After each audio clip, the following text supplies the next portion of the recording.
Une armée professionnelle et puissante, c'est d'abord une armée consciente de l'importance de l'autonomie en matière d'industrie de défense. Une approche que l'armée nationale populaire algérienne a adoptée parmi ses principes fondateurs visant à faire de l'institution militaire une locomotive de l'économie nationale. Cette dynamique est symbolisée par la hausse des investissements internes dans certaines installations de production à hauteur de 22%.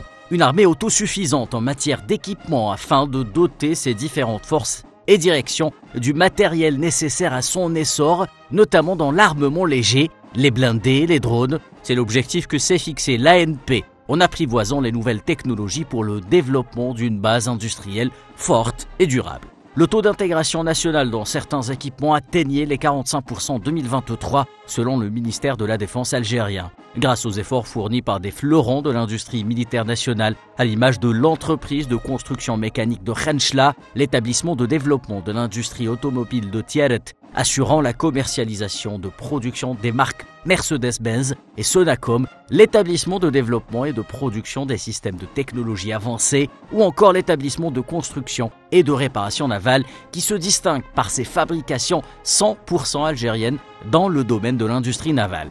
D'autres établissements spécialisés, notamment dans la fabrication et la rénovation du matériel aéronautique et naval, le matériel des transmissions, les véhicules, les industries mécaniques légères et lourdes, les industries électroniques ainsi que le domaine du textile ont développé leurs capacités afin de répondre aux exigences d'une mutation contextuelle et conjoncturelle régionale.